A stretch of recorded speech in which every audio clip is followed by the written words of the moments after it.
I love specialty drinks, coffees and teas and cocktails. When I was growing up, we really didn't have much sweets around my house. My parents were trying to be ultra healthy for us, but we always had hot chocolate. So I was always making up my own concoctions with hot chocolate. And as I got older, that turned into teas and coffees. And when I turned 21, cocktails. Today we're going to talk about iced tea. It is iced tea month. June is iced tea month. And I want to talk about the different ways to be able to do it. I'm a child of the 80s, so I remember sun tea. If anybody remembers sun tea, you could leave essentially your tea bags in water out in the sun for hours, if not days.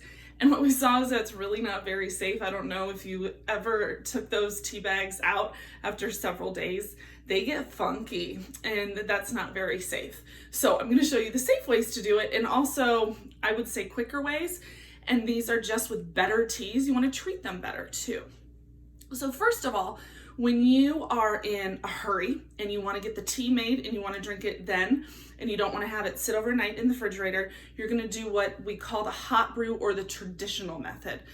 This type you're going to go ahead and use with what I would call a stronger tea. So a black tea, things that teas that you're going to make from tea bags. And the Pura tea is a very strong, it's almost like a fermented black tea. So I would consider that more of a strong tea. You're going to take 2 heaping tablespoons of your tea, or that could be several of the tea bags. You put it in a pitcher and you put 3 cups of really hot water. You're going to let it steep in there for about 3 to 5 minutes. You're going to add 6 cups of room temperature water, and then you can go ahead and serve it. If you add it to add cold water to it versus room temperature, because you're going to serve it over ice anyways, the cold water makes it turn really cloudy. So it really depends on what you want. It's a specific, right? So it depends on what you want your tea to look like once you're serving it. You could add cold water, but you probably just want to use room temperature water.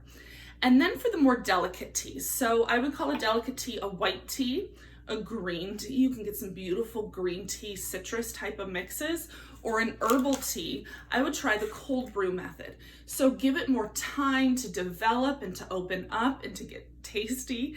And you're going to take 2 of those heaping tablespoons of that tea, or however many tea bags, if it's an herbal tea, if it's an herbal tea or a delicate tea.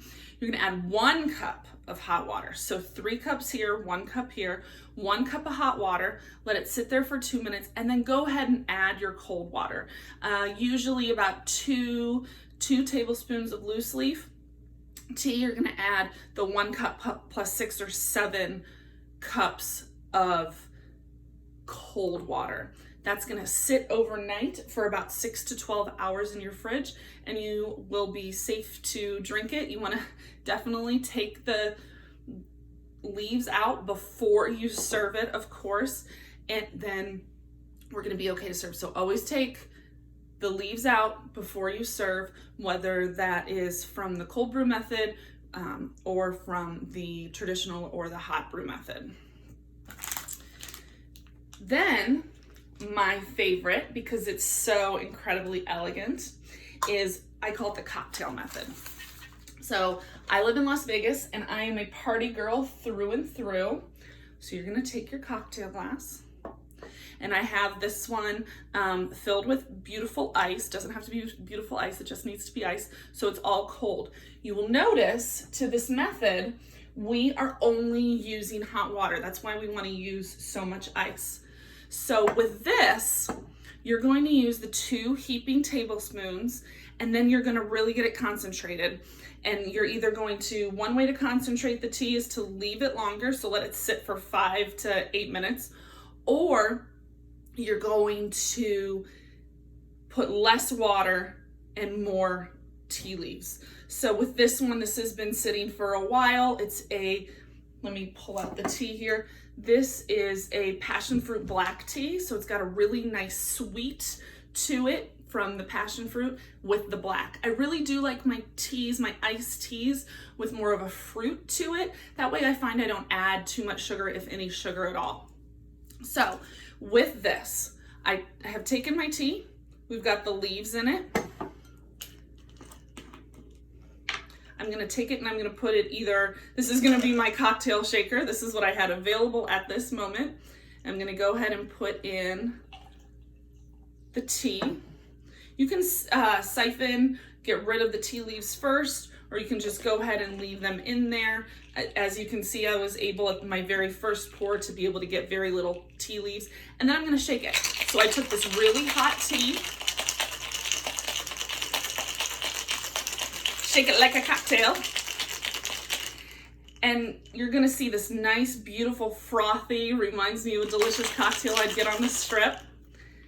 And you are going to, so if you're having a party, this is just a beautiful, elegant way to serve an iced tea. And if you really wanna kick it up a notch, you could put an edible flower on there. But this is the beautiful cocktail.